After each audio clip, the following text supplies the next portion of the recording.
Ada satu orang bupati diduga ijazahnya palsu. Kemudian si bupati itu ditanyain, Pak, ini benar Pak Bupati dulu ijazahnya palsu? Ya enggak, setahu saya asli. Waktu dulu beli saya bilang minta yang asli. Jadi jangan sampai belinya yang palsu, kata dia. Saya baru tahu kalau ternyata saya dikasihnya yang palsu, kata dia. Kesalahan Jokowi adalah mengaku dia lulusan UGM. Coba kalau dia mengaku lulusan UGD, kan aman dia. Artinya ya gawat darurat. Ya. Nah, tapi UGM ini adalah salah satu perguruan tinggi tertua di Indonesia. Setelah Universitas Indonesia, Institut Teknologi Bandung, Universitas Islam Indonesia, Universitas Nasional, dan baru UGM. Jadi dianggap perguruan tinggi tertua dan punya kredibilitas yang bagus. Dalam beberapa bulan ini, UI hancur oleh kasus Bahlil. Lalu sekarang UGM hancur juga dalam kasus Jokowi. Maka seperti mantan rektor UGM, Sofyan Effendi mengatakan, jangan sampai UGM menjadi begundal bagi Jokowi. Keras sekali pernyataannya. Dia menyatakan, jangan membela Jokowi. Biarlah ini proses hukum. Karena aneh gitu ya. Sekarang baru dikemukakan bahwa ijazahnya tidak ada. Loh, kok tidak ada? Sebelumnya tidak pernah ada. Nah, ini kan kita lihat bahwa belum lama ini anaknya Jokowi, Wapres Gibran, itu mengatakan bahwa ya memang artificial intelligence harus kita gunakan semuanya. Ya sekarang, seperti memercik air di dulang, terpercik wajah sendiri. Akhirnya senjata makan tuan. AI, artificial intelligence, dan juga forensik menyatakan ijazah yang katanya punya Jokowi itu diduga palsu. Nah, UGM tidak perlu lagi melakukan pembelaan mati-matian. Itu yang dituntut dalam gerakan geruduk UGM hari ini. Nah, mengapa penting? Ini menyangkut tokoh. Bicara masalah kejujuran, Bung. Kejujuran hati nurani. Mengapa bisa sampai ini? Betul Bung Indra bilang. Dulu kita membuat sebuah persyaratan untuk persyaratan presiden. Tapi semua cara berpikirnya sempit, bukan jangka panjang. Misalnya, cukup SMA. Karena apa? Karena Megawati tidak punya ijazah sarjana. Kesehatan. Karena ada Gus Dur. Yang kondisi fisiknya kalau dari sisi kesehatan, sehat. Tapi ada hal yang tidak dipenuhi. Kemudian ada Akbar Tanjung sedang berperkara hukum di Mahkamah Agung. Nah, kita cara berpikirnya dulu sempit, tidak pernah jauh. Kan memang idealnya, misalnya untuk jadi presiden sarjana, untuk masuk menjadi wartawan pun sarjana kan. Kemudian kesehatannya, lalu tidak boleh terkait dengan masalah hukum. Nah, ini kembali lagi, kasus Jokowi ini juga mengingatkan ramai pada saat pendaftaran Gibran menjadi Wapres. Dipertanyakan juga, ijazah SMA-nya nggak ada, pakai surat keterangan. Jadi ini ayah dengan anak ini akhirnya membuat bangsa kita menjadi heboh gitu. Dan saya khawatir pertemuan hari ini, geruduk UGM ini, akan menjadi konflik horizontal di kampungnya Sri Sultan Hamengkubuwono X ini. Saya kira konflik ini nanti, konflik horizontal, tidak menguntungkan pemerintahan Presiden Prabowo Subianto. Apakah yang akan muncul menurut Abang bukan hanya konflik horizontal, tapi juga konflik politik tingkat tinggi? Artinya ada elit politik yang akan mendukung versi A dan yang mendukung versi B. Karena kontroversi itu kan menyangkut bukan hanya terhadap ijazah, tetapi juga skripsi yang sudah dikeluarkan, tapi kemudian menurut banyak analisis bahwa bahasa yang digunakan dalam skripsi itu adalah bahasa tahun 2018. Iya. Bukan bahasa tahun 1980-an. Ya. Iya. Ini yang jelas ada konsekuensi hukum dan konsekuensi politik dari kasus ijazah ini. Panjang nih rentetannya. Pertama, ini kan dari sisi hukum bisa kena namanya pidana pemalsuan, Bu. Pidana pemalsuan dokumen negara. Ijazah itu dokumen negara loh, nggak main-main, ya kan? Nah, ini ancaman hukumannya adalah 6 tahun penjara bagi si pelaku. Sama seperti Bambang Tri yang menuduhkan kena 6 tahun. Nah, orang juga kemudian nuntut, Jokowi kok sekarang bukan presiden lagi. UGM, Pak Pratikno bekas rektor UGM, kok nggak bisa lagi menutupi ini. Makanya dituntut. Mantan rektor Sofyan Effendi juga marah kan. Malu gitu loh. Kok UGM seperti ini? Itu konsekuensi satu hukum. Kedua, dampaknya juga pelanggaran pemilu. Pemilu dari mulai mana? Dari dia menjadi wali kota. Ingat gak wali kota Solo pertama? Dr. Anus Jokowi. Ya kan? Ya. Periode kedua jadi insinyur Jokowi. Gimana ceritanya? Ternyata benar jasa Pak Jokowi palsu. So what gitu. Sudah selesai jadi wali kota Solo, sudah selesai jadi gubernur Jakarta, sudah selesai jadi presiden. Dan UGM meng-ensure Indonesia bahwa Jokowi kuliah di situ, lulus dari situ. Nah, per hari ini tuh gue belum dapetin manfaatnya buat kita. Kalau itu tuh beneran palsu. Apakah kemudian setelah ijazah Jokowi terbukti palsu, maka pemerintah membubarkan UGM yang mengeluarkan ijazah palsu? Gak mungkin kan? Karena bukan UGM-nya. Yang bikin ijazah palsu kan Jokowi. UGM-nya kok nggak komen? Apakah kemudian setelah keluar itu terus kita jadi ngetop gitu Indonesia karena berhasil dipimpin oleh orang yang jenazahnya nipu? Akhirnya saya harus menyerah pada keadaan, mesti ikut nimbrung bicara tentang ijazah Pak Jokowi yang saya kira belakangan ini menjadi isu yang cukup luar biasa, menjadi isu yang sangat viral, terutama di media sosial dan termasuk di kalangan kelompok-kelompok kritis ya. Kalau mau jujur sebenarnya saya tidak terlampau tertarik untuk membahas terkait dengan ijazah Pak Jokowi karena saya kira ini merupakan peristiwa masa lampau dan saya termasuk yang meyakini bahwa apapun yang terjadi dengan ijazah Jokowi itu tidak akan mengubah apapun. Itulah yang kemudian membuat banyak pihak yang telepon saya, WA dan DM. Kenapa misalnya tidak ikut serta bicara, nimbrung, dan sumbang pikiran terkait dengan polemik, kekisruhan, terkait dengan ijazahnya Jokowi, asli ataukah palsu.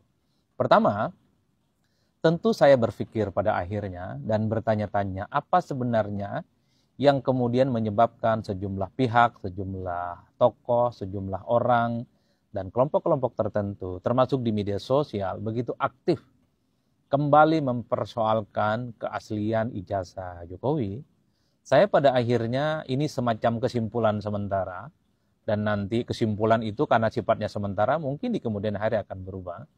Kesimpulan sementara saya adalah kelompok-kelompok ini sepertinya memang tujuannya adalah untuk mendowngrade dan merusak kredibilitas Jokowi sebagai orang yang pernah menjadi orang penting, pernah memimpin di negara kita. Apapun judulnya, Jokowi itu adalah mantan Presiden Republik Indonesia, kemudian sebagai Gubernur Jakarta dan mantan Wali Kota Solo. Artinya apa?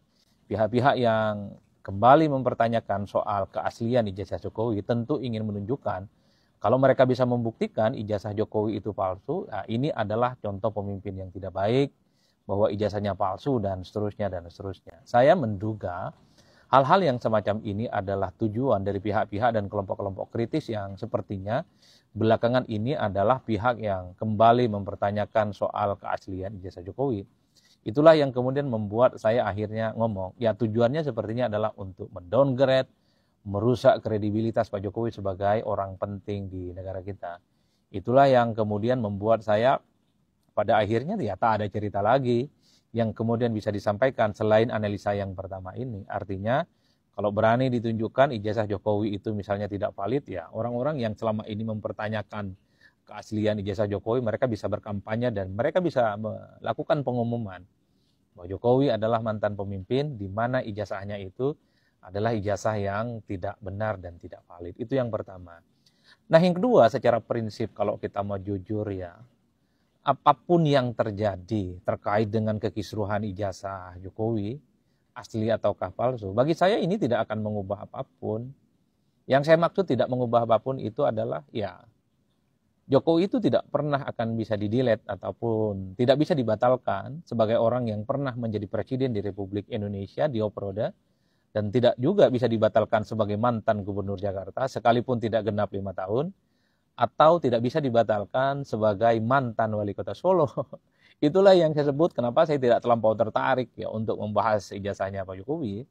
Karena bagi saya secara prinsip ini tidak akan mengubah apapun dan sebenarnya perdebatannya sudah selesai. Kenapa sudah selesai? Karena saya kira secara fakta-fakta politik, secara fakta-fakta hukum, tentu ketika Jokowi menjadi calon wali kota di Solo, menjadi calon gubernur di Jakarta, termasuk juga menjadi calon presiden di Republik Indonesia, kalau memang ijazahnya tidak benar, pasti akan ditolak oleh KPU. Itu yang saya kira memang sebenarnya tidak ada persoalan lain, tidak ada persoalan yang mestinya lebih serius ya, yang kemudian perlu dipersoalkan terkait dengan ijazahnya Pak Jokowi. Saya kira verifikasi yang kemudian dilakukan oleh KPU, yang mulai dari Solo hingga RI Pusat, pastinya sudah melalui verifikasi yang saya kira itu sudah valid dan sudah bisa dipertanggungjawabkan.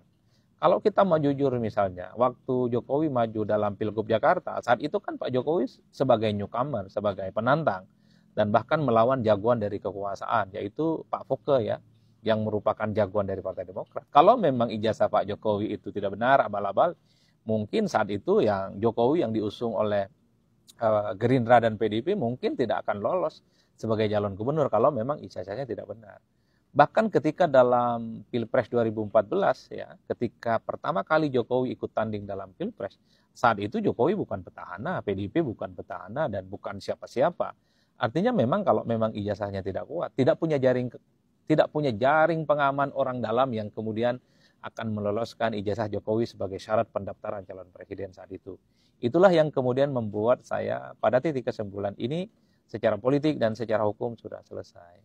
Itu yang kemudian saya sebutkan tidak akan mengubah apapun. Bahkan kalau mau dipertebal, argumentasi dari segi hukum yang disampaikan oleh Prof. Mahfud MD, dari segi hukum ketatanegaraan ya, bahwa fakta-fakta hukum telah menetapkan bahwa Jokowi itu adalah wali kota Solo, gubernur Jakarta, dan presiden Republik Indonesia.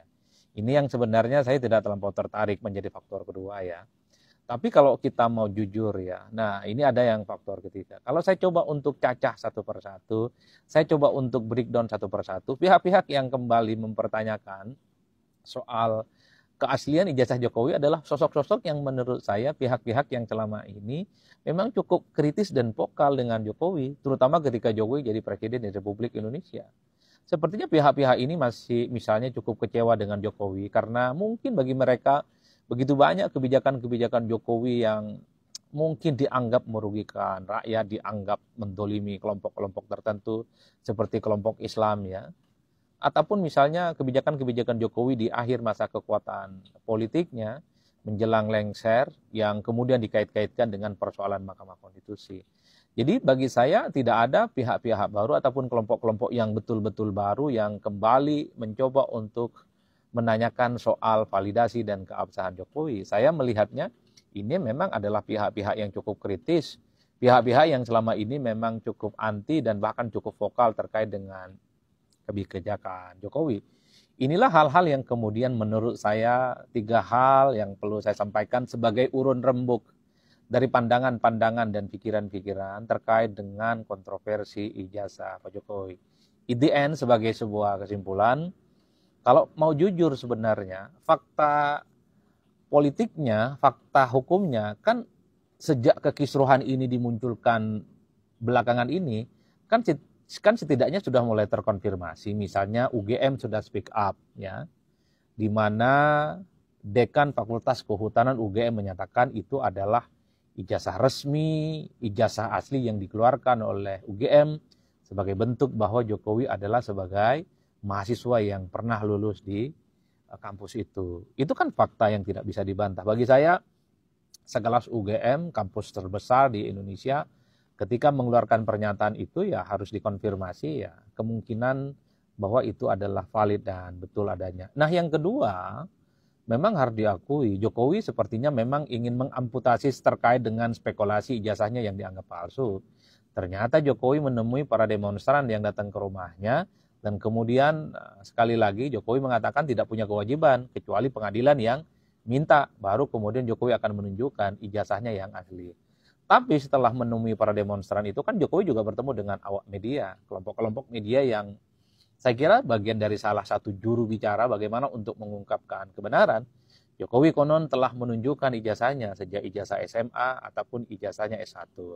Tapi memang sekali lagi, sekalipun ada dua fakta, UGM sudah ngaku, Fakultas Kehutanan menyebut Jokowi adalah lulusan UGM, sekalipun Jokowi juga sudah menunjukkan bagaimana ijazahnya kepada kawan-kawan media, tapi sekali lagi persoalan ijazah Jokowi asli ataukah palsu itu ternyata tidak kunjung selesai. Apa? Ya salah satunya adalah karena Jokowi melarang kepada kawan media untuk mempublikasikan dan memfoto ijazah yang sudah ditunjukkan itu. Itulah yang kemudian kembali menjadi amunisi seakan-akan bahwa memang ada yang ditutup-tutupi. Kalau memang asli kenapa dilarang difoto? Kalau memang valid dan betul lulusan UGM, kenapa kemudian awak media dilarang untuk mempublikasikan? Kan kira-kira begitu. Artinya apa? Ketika dilarang difoto itu ijazah, itu kan menambah amunisi betapa persoalan terkait dengan kekisruhan ijazah itu tidak kunjung selesai. Itulah yang saya sebutkan. Perdebatan ijazah Jokowi ini pasti tidak akan sampai pada ujung karena ya ini tidak tuntas pembahasannya. Apalagi misalnya ditambahkan argumen-argumen yang selama ini mempertanyakan keaslian ijazah Pak Jokowi itu misalnya soal ya tentu ya ijazah yang ada kacamata. Memang tidak lumrah. Di mana-mana ijazah S1 itu ya nyaris kita tidak pernah menemukan yang ada orang pakai kacamata. Sekalipun minus misalnya, itu juga tidak diperbolehkan menggunakan kacamata. Itu kan amunisi-amunisi yang selalu dibangun oleh kelompok-kelompok yang selama ini mempertanyakan soal ijazah Pak Jokowi. Nah, termasuk juga misalnya ketika para pihak yang mempertanyakan ijazah Jokowi ini adalah soal skripsinya. Jadi cover dengan lembar pengesahan itu beda kok font hurufnya ya. Jadi kalau skripsi itu ada cover tuh. Misalnya ijazah Jokowi ya, Fakultas Kehutanan UGM. Misalnya fontnya di situ adalah font Times New Roman, tapi di dalam di lembar pengesahan sebagai sebuah skripsi misalnya itu kok ini hurufnya beda. Karena memang ada kecenderungan kalau skripsi, kalau font huruf yang dipakai itu Times New Roman ya, mulai dari cover hingga akhir itu sama biasanya. Tidak ada yang kemudian beda-beda satu sama yang lain. Kalau covernya itu misalnya pakai font huruf yang namanya Arial, maka sampai selesai, sampai menutup, bahkan hingga cover, itu juga biasanya itu juga Arial. Jadi hal-hal yang semacam inilah yang kemudian membuat saya pada akhirnya berkesimpulan bahwa perdebatan terkait dengan ijazah Pak Jokowi ini pasti tidak ada ujung. Karena tidak ada yang kemudian bisa meyakini siapa yang benar dan siapa yang salah. Tapi inilah realitas di Indonesia bahwa argumentasi itu selalu didasarkan atas posisi dan sikap politik seseorang. Bagi pihak yang selama ini cukup kritis dan anti kepada Pak Jokowi, pastinya mereka akan menuduh bahwa ijazah Pak Jokowi itu tidak valid. Dan pada saat yang bersamaan, ya pihak-pihak yang selama ini menjadi pendukung dan loyalis Pak Jokowi, mereka hakul yakin mengatakan bahwa ijazah Jokowi itu adalah faktual adanya, itu valid dan tidak palsu. Ya, bukti-buktinya pasti dibangun argumennya. UGM sudah ngomong, KPU dari Solo, kemudian Jakarta dan RI sudah mengkonfirmasi waktu maju dan seterusnya dan seterusnya. Itulah yang saya kira memang realitas politik kita hari ini itu seringkali itu dibangun atas argumentasi di mana posisi politik seseorang itu terjadi. Jadi keyakinan politik seseorang di Indonesia itu seringkali di mana dua kakinya itu berpijak. Apakah dia bersama Jokowi ataukah dia berada di luar kekuasaan Jokowi. Itulah yang kemudian membuat saya pada akhirnya ya kebenaran itu dalam konteks ijazah Pak Jokowi dalam teori filsafat yang disebut dengan kebenaran yang relatif. Artinya apa? Kebenarannya itu relatif ya tergantung orang meyakini masing-masing dengan apa yang dia yakini dan tentu dengan apa yang dia kenal dan apa yang dia kemudian konfirmasi pada akhirnya. In the end harus saya katakan, lalu di mana letak ujung untuk menyelesaikan persoalan yang terkait dengan ijazah Pak Jokowi? Ya tentu pengadilan. Pengadilan nanti yang akan membuktikan apakah ijazah Jokowi ini asli ataukah palsu, palsu ataukah asli. Saya kira kalau kita membaca media online sudah begitu banyak pihak yang katanya sudah melakukan gugatan ke pengadilan Solo kalau tidak salah, untuk membuktikan apakah ijazah Pak Jokowi itu betul adanya ataukah memang tidak bisa dipertanggungjawabkan. Tapi kalau kita melihat korespondensinya 2 atau 3 kali lah putusan pengadilan sudah menunjukkan bahwa ijazah Jokowi itu benar, dan pihak-pihak yang justru menuduh ijazah Pak Jokowi itu palsu, mereka itu adalah kemudian berurusan dengan hukum. Sudah divonis mereka itu adalah yang menyebarkan hoax, fitnah, dan kemudian dianggap sebagai karakter assassination atau pembunuhan karakter pada individu Pak Jokowi. Siapakah mereka? Kalau tidak salah namanya Bambang Tri dan sama Suginur. 2 orang ini dulu yang dianggap mempersoalkan ijazah Pak Jokowi dalam sebuah podcast dan dialog, dan ternyata ketika disidangkan di pengadilan, Suginur dan Bambang Tri dinilai hanya menyampaikan informasi bohong, fitnah, dan kemudian mereka divonis sebagai orang yang menyebarkan kebencian. Itulah yang bisa saya sampaikan Bapak Ibu, para teman, para handai taulan terkait dengan ijazahnya Pak Jokowi. Tapi saya itu adalah orang rasional yang selalu percaya pada fakta-fakta politik. Fakta politik itu adalah fakta apa yang sudah terjadi. Toh sampai Jokowi jadi presiden sekalipun, ya tidak ada yang kemudian menunjukkan bahwa ijazah Pak Jokowi itu palsu.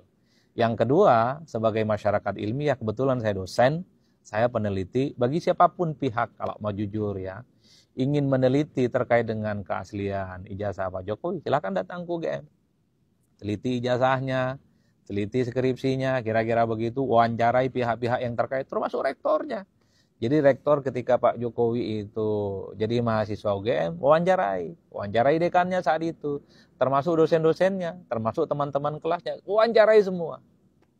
Kalau itu yang dilakukan, baru kemudian bisa berkesimpulan apakah itu asli ataukah tidak. Nah, problemnya banyak orang yang melihat dari jauh, mendengarkan medsos, mendengarkan pembicaraan di ruang publik melalui media-media online misalnya, tiba-tiba mereka kemudian meyakini, oh ini asli, oh ini palsu.